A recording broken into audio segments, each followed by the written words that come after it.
5 years ago, Daniel found himself enchanted by the charm of a quaint Victorian home nestled at the edge of town. The house had character, high ceilings, ornate moldings, and a cozy attic that he planned to turn into his writing retreat. The realtor had mentioned its age with a dismissive wave of the hand, glossing over the creaks and drafts as part of its charm. The first year passed peacefully. Daniel filled the walls with bookshelves, the air with the scent of fresh coffee, and the rooms with a sense of home. But by the second year, the noises began. At first, it was subtle. A faint tapping at odd hours, barely perceptible over the hum of his late-night music sessions. Then came the whispers. Muffled, unintelligible words floated through the stillness of the house. Daniel dismissed them as tricks of his imagination. After all, who wouldn't hear strange things alone in a house this old? But then, a peculiar pattern emerged. Every night at 3:33 a.m., the whispers would grow clearer. They were no longer scattered fragments of sound but deliberate words, always the same. Find me. It was easy to ignore at first. Daniel had deadlines to meet and wasn't about to lose sleep over an old house's quirks. But the whispers became louder, insistent, sometimes accompanied by what sounded like scratching beneath the floorboards. One night, as the clock clicked to 3:33 a.m., Daniel was jolted awake by a sound, a long, low groan, as if the house itself was in pain. He reached for his phone, heart pounding, and turned on the flashlight. The beam swept across his bedroom, illuminating nothing out of the ordinary.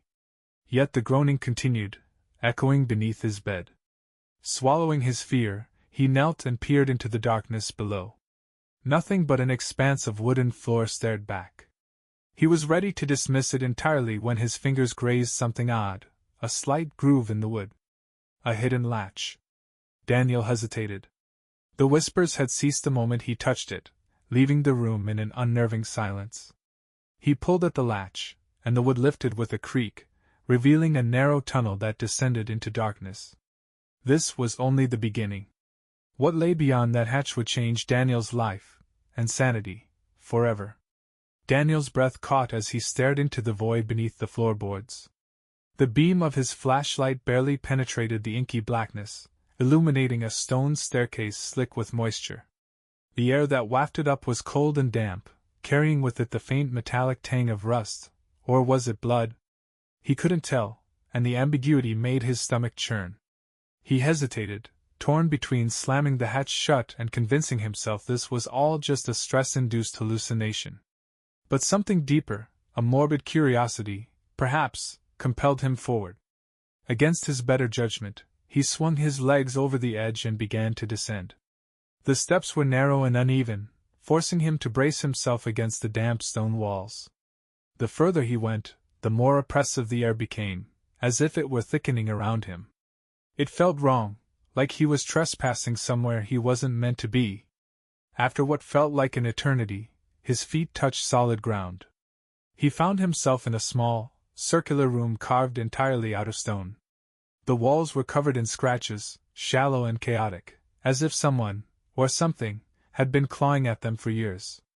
His flashlight flickered, its beam struggling against the oppressive darkness, and for a moment, Daniel thought he saw movement in the corner of his eye. "Hello?" he called, his voice trembling. Silence answered him. And then he saw it. In the center of the room was a small wooden chest, its surface warped and blackened by age. A faint hum seemed to emanate from it, barely audible but persistent, like the murmur of distant voices. His heart pounded as he approached, each step echoing in the confined space. The whispers began again. "Find me," they urged, louder this time, as if speaking directly into his ear. Daniel's hand hovered over the lid, his body frozen in indecision. Every instinct screamed at him to turn back, to leave the chest untouched. But the whispers grew more frantic, almost pleading now. Against his will, his fingers closed around the lid and lifted it. The hinges creaked loudly, shattering the oppressive silence. Inside, there was nothing but a folded piece of paper, yellowed with age. Daniel unfolded it with shaking hands, revealing a single phrase scrawled in jagged, frantic handwriting.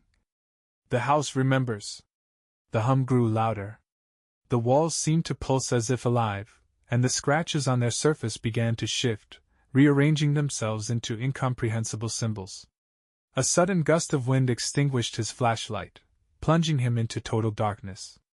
And then he heard it, footsteps. Slow, deliberate, and impossibly close. Daniel froze, his ears straining to catch every nuance of the sound. The footsteps were measured and heavy, as if whoever, or whatever, was approaching carried a weight beyond its physical form. They echoed off the damp stone walls, growing louder, closer, more menacing with each passing second. He fumbled with his flashlight, smacking it against his palm until it flickered back to life. The beam cut through the suffocating darkness, illuminating the empty space around him. Nothing. The footsteps stopped. His heart pounded as he swept the flashlight across the room. The symbols on the walls had shifted again, their jagged lines now converging toward a singular pattern. A crude shape, a doorway, seemed to emerge from the scratches, its outline vibrating as though alive. "Find me," the whispers urged, their tones sharp and insistent now. Daniel's hand moved to the wall without conscious thought, his fingers tracing the etched lines of the door. The stone beneath his touch felt strangely warm, pulsing faintly like a heartbeat. As he pressed harder, the wall began to yield, the stone crumbling like ash. A crack appeared in the surface, growing wider until it formed a gap just big enough for a person to squeeze through. Cold air poured out, carrying with it the stench of decay. Daniel gagged, staggering back, but the whispers rose to a crescendo. "You're almost there." Something beyond the gap glimmered faintly, like a distant light seen through fog. Against all reason, Daniel stepped forward, peering into the opening. The space beyond was vast and cavernous, far larger than it had any right to be, stretching impossibly far beneath the house. Stalagmites jutted up from the floor, their surfaces glistening like wet bone, and a faint, rhythmic sound reverberated through the cavern, a wet, sucking noise, as though something enormous was breathing. He turned to leave, his instincts screaming at him to run, but the way back was gone. The staircase he descended was now a sheer wall of stone, the hatch above nothing but a faint outline far out of reach. "No, no, no!" he muttered, his breath coming in shallow gasps. A sound behind him stopped him cold. It wasn't footsteps this time, it was a low, guttural growl, deep and resonant enough to rattle his teeth. He spun around, the flashlight beam shaking as it landed on something crouched in the distance. It was pale and skeletal, its limbs unnaturally long, its head tilted at an impossible angle. Two lidless eyes stared back at him, their black pupils reflecting the light like mirrors. The growl grew louder, and then it smiled. A grotesque grin stretched across its face, revealing rows of needle-like teeth. Daniel stumbled backward, his foot catching on a loose rock. He fell hard, the flashlight clattering out of his hand and rolling to the edge of the gap. The creature didn't move, but its eyes never left him. Instead, it raised one elongated arm and pointed, past Daniel, toward the center of the cavern. There, bathed in the faint light, stood a figure. Daniel's body trembled as his eyes locked onto the figure standing in the cavern. It was human-shaped, draped in tattered black fabric that billowed slightly as if caught in an invisible breeze. Its face, or what should have been its face, was obscured by a featureless mask, smooth and white like porcelain. The figure stood perfectly still, its head tilted slightly downward, as if watching him with an unseen gaze. Behind it, the cavern seemed to ripple, the stalagmites and shadows warping like reflections in disturbed water. Daniel felt a sharp pressure in his head, as if the space itself were trying to push him away, and yet the whispers continued, coaxing him forward. "You're so close," they murmured, soft and sickly sweet. The skeletal creature crouched in the distance let out another guttural growl. Daniel dared a glance in its direction, only to find it hadn't moved an inch. It was still pointing, its needle-toothed grin wide and unnatural. It wasn't hunting him, it was guiding him. "No," he whispered, shaking his head. "I'm not going further." But the figure ahead seemed to respond to his defiance. Its head tilted slightly to the side, and the cavern erupted with sound. A deafening roar tore through the space, not from any creature but from the cavern itself. The walls vibrated violently, chunks of stone breaking loose and crashing to the floor. The light from his flashlight dimmed and flickered, threatening to plunge him into darkness once more. The whispers turned harsh, almost mocking now. "You came this far. Do you think you can leave?" The figure in the black shroud began to move. Slowly, deliberately, it raised a hand, beckoning Daniel with one long, pale finger. The motion was mesmerizing, almost hypnotic, and Daniel found his feet moving before he realized what was happening. His mind screamed to stop, to resist, but his body betrayed him, dragging him step by reluctant step closer to the figure. As he approached, he noticed strange details in the figure's appearance. Its robes seemed to ripple and writhe, as if stitched from living shadows, and the air around it was heavy with the scent of decay. He wanted to turn away, to flee, but his legs carried him forward, each step a monumental act of will to control. When he was just a few feet away, the figure lowered its hand and reached up to its mask. Daniel's breath caught in his throat as the pale hand gripped the edge and began to pull. "No," he muttered, shaking his head violently. "Don't." But the mask came away, revealing not a face but a void, a swirling, endless blackness that seemed to draw in all light, all sound, all sense of self. The cavern vanished from Daniel's perception. There was only the abyss before him, vast and all-consuming. And then, from within that emptiness, a single word echoed. "Remember." The word hit him like a physical blow. Images began to flood his mind, disjointed and nonsensical, snapshots of a life he didn't recognize. A woman's laugh. A child's cry. A house, familiar yet wrong. Faces blurred and indistinct, melting into one another. Daniel screamed, clutching his head as the images overwhelmed him, and the whispers erupted into a cacophony of laughter. "You were always part of this," they said. "You always belong." Daniel collapsed to his knees, his head pounding with a rhythm that matched the pulsing blackness before him. The whispers quieted, fading into a sinister, expectant silence. The figure, now unmasked, loomed over him, the void where its face should have been drawing Daniel's gaze like a black hole pulling at the light. He forced himself to look away, gasping for air, his throat dry as if he'd been screaming for hours. His flashlight, discarded on the ground, sputtered weakly but offered just enough light to reveal something Daniel hadn't noticed before. Carved into the floor beneath his trembling hands were intricate patterns, spirals, runes, and symbols that radiated outward from the figure in black. They twisted and curled like roots burrowing deep into the stone. As his vision adjusted, Daniel realized the carvings weren't confined to the ground. They extended up the cavern walls, their lines glowing faintly with an otherworldly red hue. And then he noticed the heart of the pattern. Directly beneath the figure, partially buried in the stone, was something alive. It pulsed, slow and deliberate, like a massive organ drawing breath.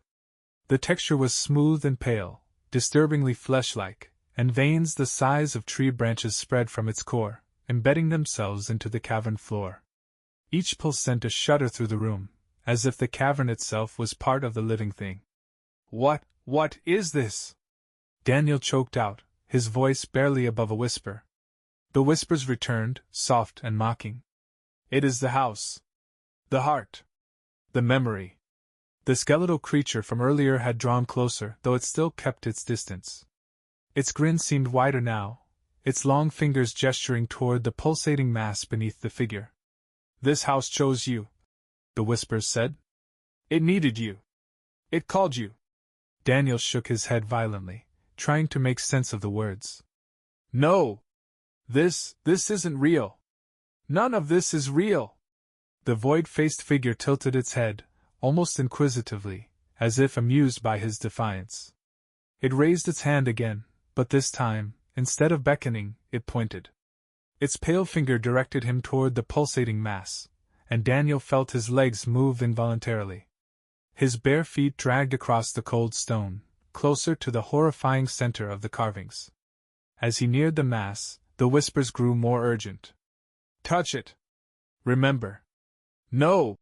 he screamed, digging his heels into the ground, trying to resist. But the cavern itself seemed to conspire against him. The floor shifted underfoot, forcing him forward, the red glow of the symbols intensifying with each step. The skeletal creature hissed approvingly, its long arms twitching in anticipation. When Daniel was within reach of the pulsating heart, the figure in black stepped aside, giving him an unobstructed view of the monstrous thing. Its surface glistened in the dim light, and as he stared, Daniel realized with growing horror that faint shapes moved beneath the skin. Faces. Human faces. Twisting, contorting, pressing outward as if trapped inside. A wave of nausea overtook him, and his legs gave out. He collapsed to his knees in front of the grotesque organ, his breath coming in ragged gasps. The whispers roared in his ears, their voices overlapping in a chaotic, incomprehensible chant. And then, cutting through the noise, came a single voice, his own. "Don't fight it," it said, calm and resolute. "You've always known the truth." Daniel's trembling hand reached forward, drawn against his will, until his fingertips grazed the pulsing surface of the heart. The moment he made contact, the cavern disappeared. The moment Daniel's fingers brushed the pulsating surface, the cavern dissolved around him. He was no longer kneeling on cold stone but standing in a blindingly bright room. The air was sterile, almost metallic, and the faint hum of machinery filled the silence. He blinked, shielding his eyes. As his vision adjusted, he realized he was in a house, not the house he'd lived in for the past 5 years, but a different one, though it felt disturbingly familiar. The wallpaper was faded, patterned with flowers curling at the edges. Dust coated the furniture, and the windows were obscured by heavy curtains that blocked out the world outside. "Where?" Daniel whispered, turning in place. The whispers from the cavern were gone, replaced by the faint sound of laughter.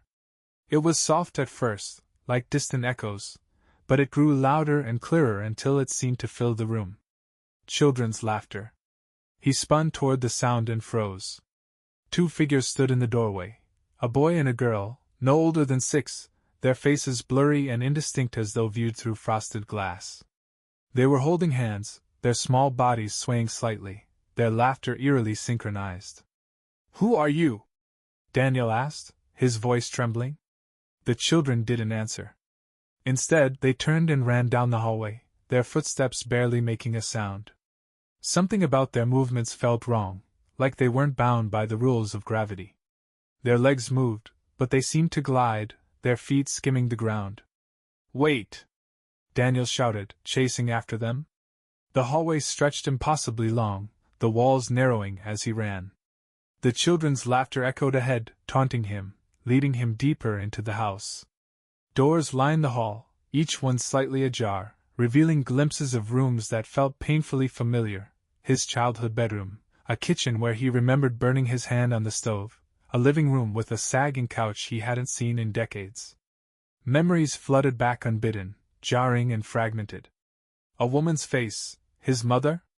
A man's voice shouting, his father? A dog barking. Snapshots of a life he had somehow forgotten, or perhaps chosen to forget.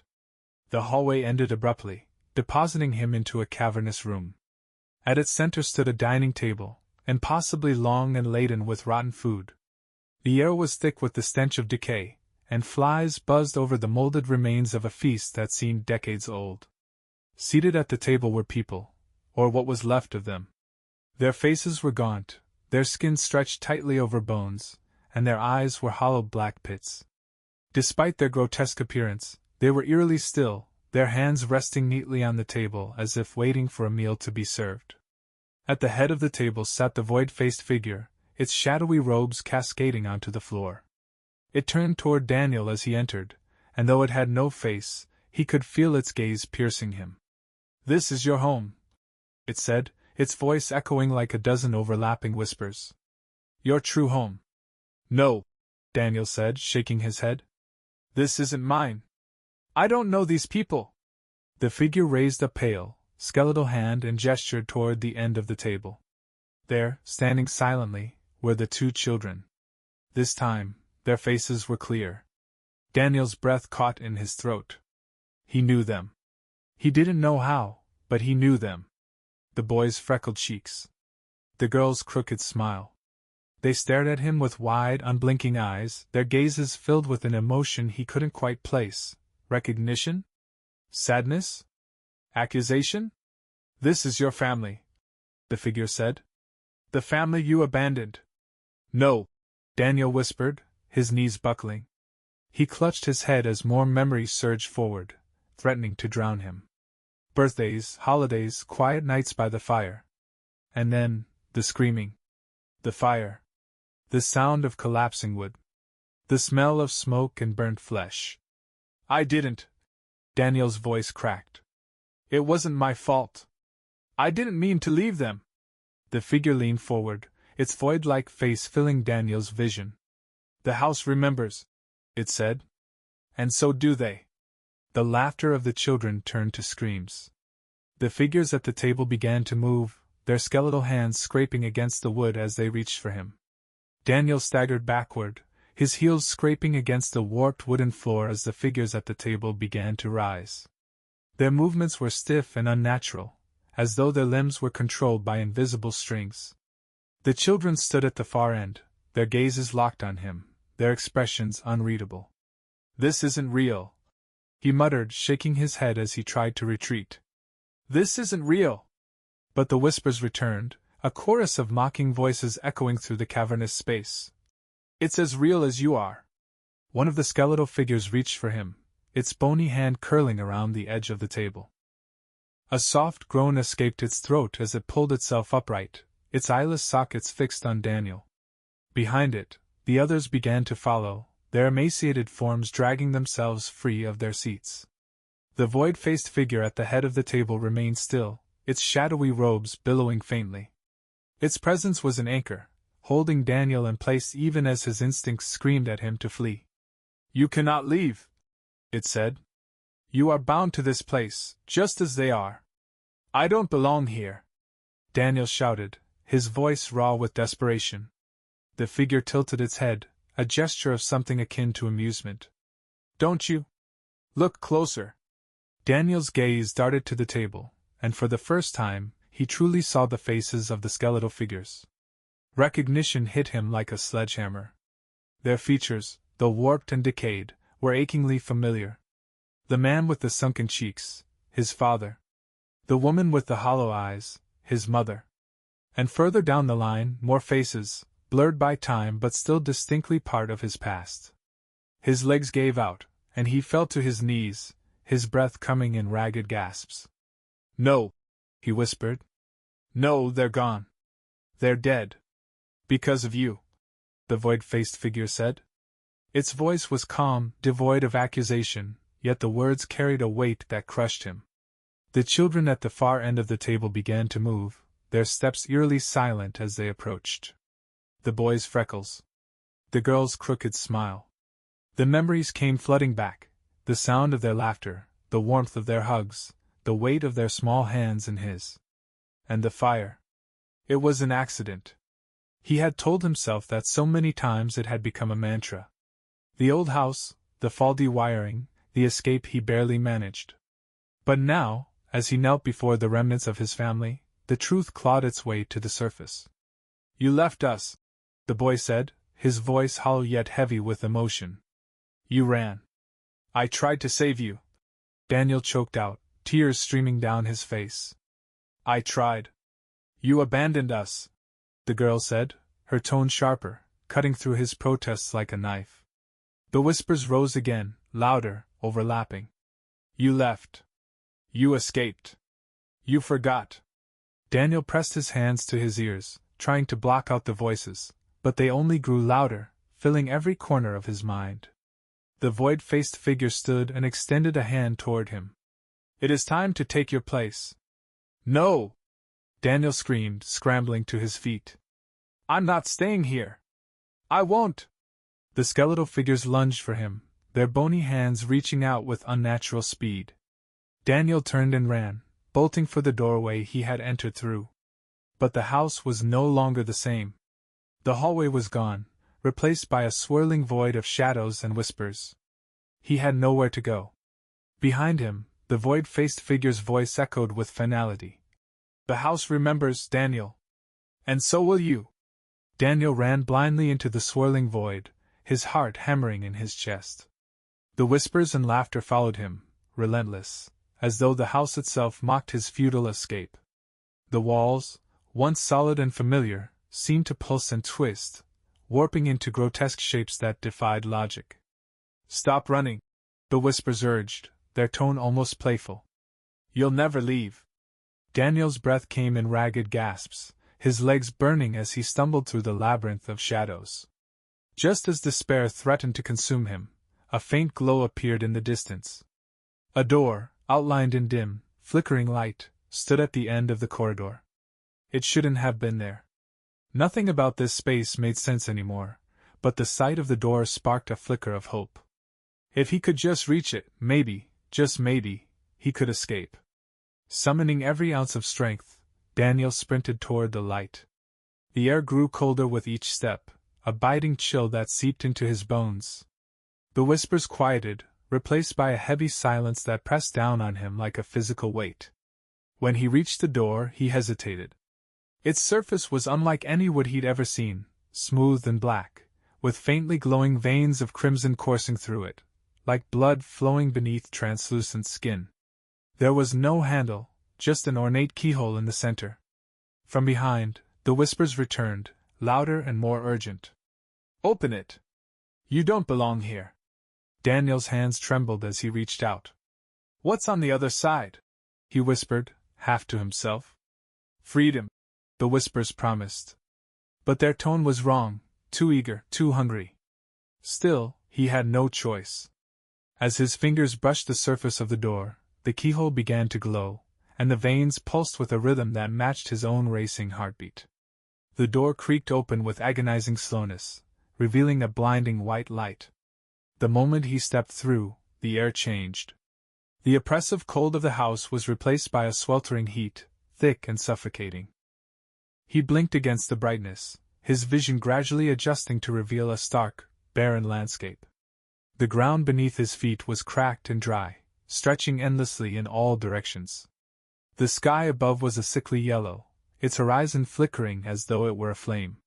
He turned in a slow circle, searching for anything familiar, but the world around him was desolate, devoid of life. "What is this?" he muttered, his voice barely audible over the distant sound of wind. "You wanted to leave," the whispers said, though now they seemed to emanate from the ground itself. "You wanted to escape. Welcome home." A deep rumble shook the earth, and Daniel stumbled, barely catching himself before falling. He looked down and froze. The cracks in the ground were shifting, widening, forming a sprawling network of patterns eerily similar to the ones he'd seen in the cavern. And then he saw them. Faces, hundreds of them, pressed against the surface, their mouths open in silent screams. They writhed just beneath the ground, their features distorted with pain and anguish. "This can't be real," Daniel whispered, stepping back. But the faces moved with him, their hollow eyes following his every step. Far in the distance, a figure appeared on the horizon. It was small at first, but as it drew closer, its features became unmistakable. The void-faced figure, its shadowy robes billowing in the hot wind, walked toward him with an unhurried grace. "You cannot escape what you are," it said, its voice as steady as a heartbeat. "You cannot escape the house." "I'm not going back," Daniel shouted, though his voice cracked with fear. The figure stopped a few feet away, its head tilting slightly. "You never left." Before Daniel could respond, the ground beneath him crumbled. He fell, plummeting into darkness as the world above faded into nothing. Daniel's fall seemed endless, the rushing wind around him howling like a chorus of the damned.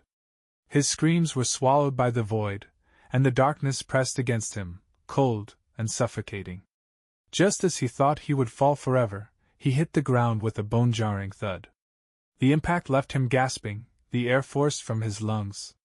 He lay motionless, every muscle aching, as his surroundings came into focus. He was back in the cavern beneath the house. The walls were alive with the pulsating red glow of the carvings, and the grotesque, fleshy heart in the center beat slowly, sending tremors through the ground. "You always return," the whispers said, their tone resigned yet mocking. Daniel pushed himself to his knees, his vision swimming. "Why?" he croaked, his voice raw. "Why me? What does this place want from me?" The void-faced figure materialized before him, silent and still. Its robes seemed to blend into the shadows, its presence as oppressive as the weight of the cavern itself. When it finally spoke, its voice was softer, almost kind. "You already know." "I don't!" Daniel shouted, slamming his fists against the ground. "Tell me what this is! Tell me what you want!" The figure tilted its head, and the cavern pulsed in response. "This house is not just wood and stone. It is memory. It is guilt. It is every sin you've buried, every truth you've refused to face." Daniel shook his head, tears streaming down his face. "I didn't mean to." "You did," the figure interrupted, its tone unyielding. "And this place exists because of it. Because of you. The house remembers, Daniel.